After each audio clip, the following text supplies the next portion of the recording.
erros que a gente já cometeu e que a gente não vai mais cometer. Lá no início, a gente tinha uma mesa, como eu falei ali, a parte que eu falei da parte técnica, tínhamos uma mesa de 4 canais da Yamaha e recebemos a banda Super Combo, né?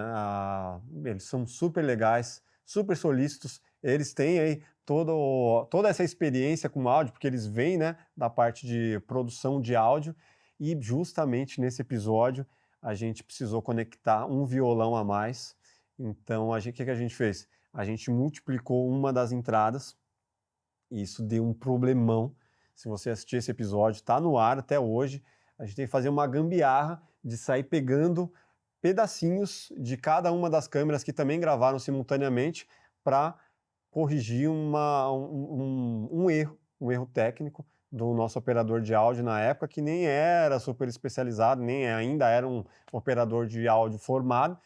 E aí ele fez essa multiplicação, então 2 entradas em um só canal, estourou, ficou um som robótico, e a partir desse dia a gente falou, meu, nunca mais multiplicar entradas, a gente vai usar o que a gente tem, se não der a gente vai na forma acústica mesmo, até a gente ter, né, toda essa possibilidade de gravar numa mesa digital multipista para isso nunca mais acontecer. Então, erro zero de áudio desde esse episódio, foi um super aprendizado. Erros técnicos mais comuns dos podcasts. Técnicos, tá? Não vou falar da questão de apresentar, da questão da filosofia do podcast, nada disso. Erros técnicos. Enquadramento. Muitos podcasts colocam uma câmera super alta, né? Então fica aquele enquadramento que você não pega nem o colo da pessoa, nem o rosto, ou então ele precisa colocar 2 pessoas no mesmo plano e quem está assistindo não se conecta com aquilo porque às vezes nem consegue ver a feição da pessoa. Então, ter poucas câmeras faz com que isso aconteça. Os erros de áudio acontecem, como a gente falou agora há pouco. Esse erro aí que a gente teve, tem muita gente cometendo até hoje de não ter canais suficientes para todos os microfones, ou colocar um microfone para 2. Então, assim, se o áudio estiver zoado, é uma grande possibilidade da pessoa não continuar assistindo o seu vídeo. As pessoas até aceitam um plano mal feito, uma cor lavada, uma exposição além, uma pele estourada, mas as pessoas não aceitam o áudio estourado, além de introduções super longas, além de lives que não começam nunca, que a pessoa tem que falar 1000 patrocinadores no início, tem toda uma questão de dinâmica ali, que as pessoas ainda cometem erros até hoje.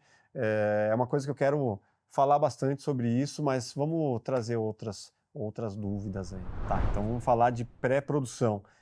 Isso é uma coisa que eu aprendi lá no início também. Estudar o convidado é importante. Isso, grandes podcasts que estão aí há anos, que são os primeiros, ainda não estudam convidados. Esse é um erro que eu cometi lá atrás, no qual eu achava que o bate-papo era o mais importante, e eu entendi, né? A audiência me fez entender que não é a questão de ser só um papo solto que é legal. É legal você saber sobre o convidado, você puxar uma pauta que outros não puxaram.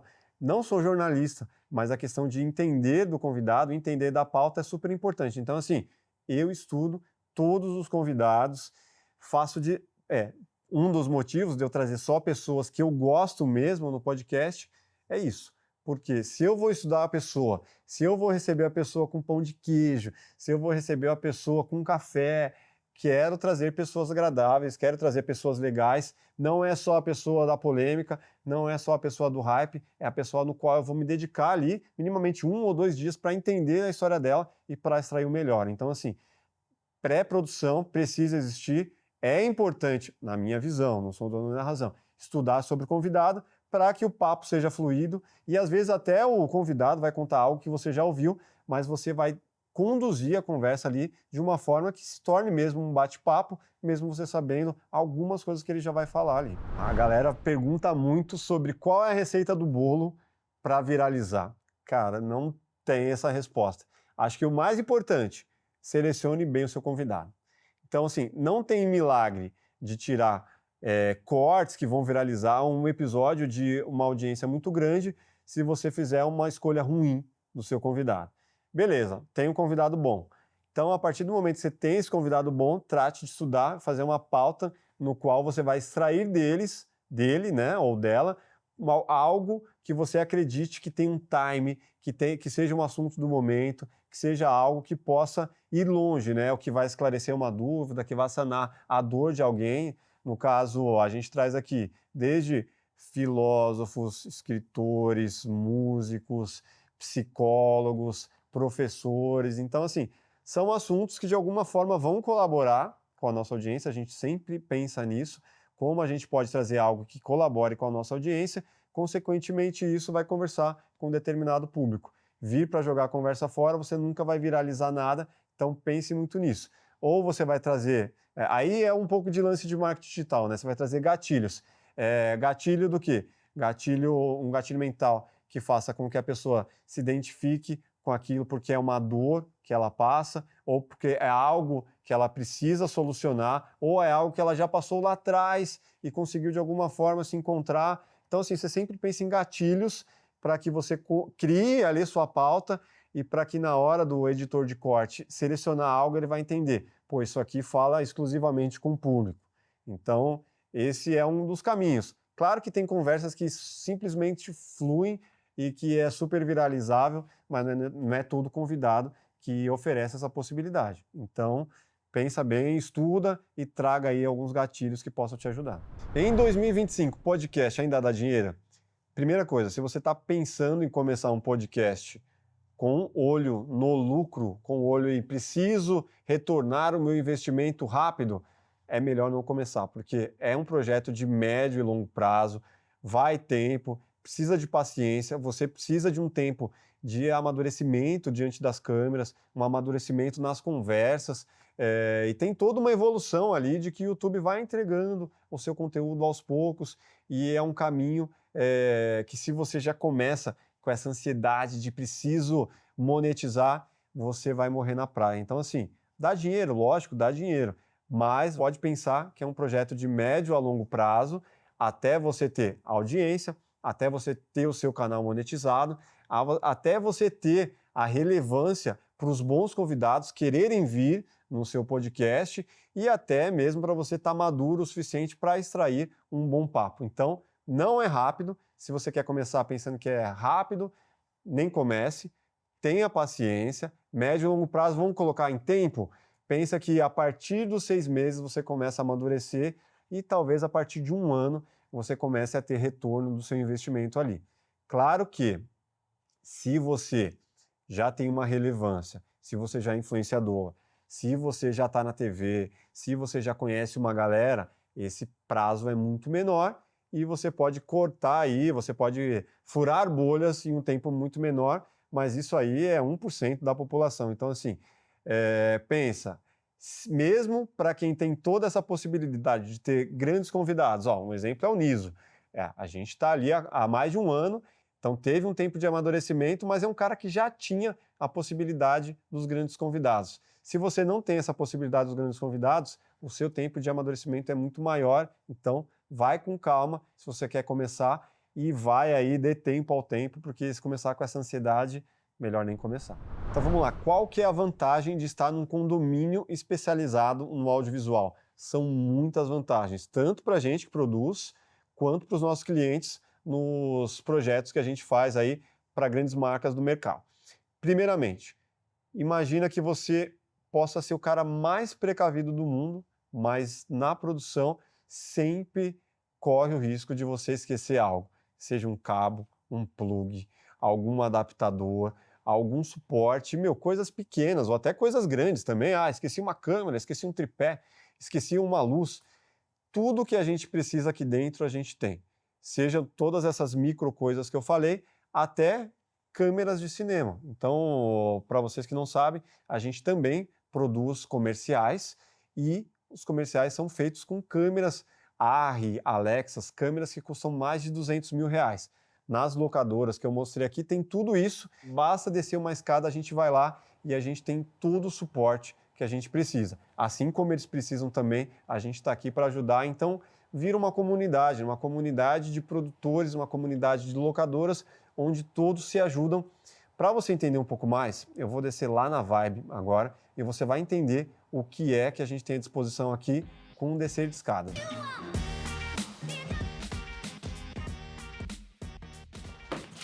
Vitão, lembra dele? Já participou do Plugado?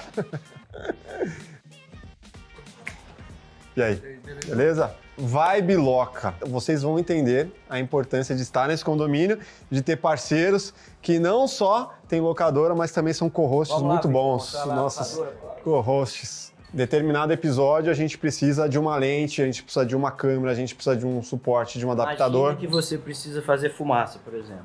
Ramon é o cara, ele vai mostrar micro acessórios aqui pra gente. Isso aqui, pra quem não sabe, é uma mini máquina de fumaça. O que é isso? Uma mini máquina de fumaça, para fazer fumaça em coisa de produto. Às vezes você quer sair a fumacinha do café, você pode jogar lá dentro do negócio do café, assim, ó. Pode crer, pegar as produções ali de alimento. Ó. Aí você tira, já tá saindo lá de dentro do café, ó. Esse caso que eu fiz, olha lá, ó, no finalzinho deu certo. Então, ó, olha lá. A lente que faz as macros mais perfeitas, assim, né? Fazer o produto bem de pertinho, para você fazer, por exemplo, aqui o foco, 2 centímetros tá em foco. E tem a luzinha também, né?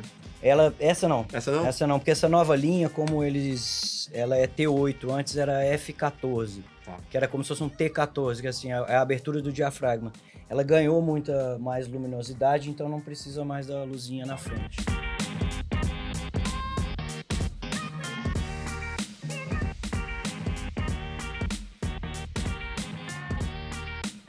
Pra quem nunca viu uma Red, essa é a Komodo. Red Komodo. 6K. 6K, essa é 6K. 6K com o cage da Tilta.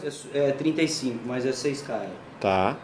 Esse é um cage da Tilta, né, para proteger e para também colocar as coisas em volta, que você coloca monitor, né. Aí eu tenho os adaptadores, né, então eu posso usar com outras lentes, né. Aqui para usar com lente PL, que são as lentes de cinema e tal. Aqui, se for usar com lentes RF, eu já tenho esses aqui, aquelas lentes da Canon, por exemplo. Então, já é outro adaptador. Uma coisa que muita gente que não conhece esse universo de locadora, por que desses quadros aqui? Quando a gente coloca a câmera, por exemplo, troca uma lente, às vezes você tem que trocar o bocal da lente, porque nem toda lente se adapta a toda câmera.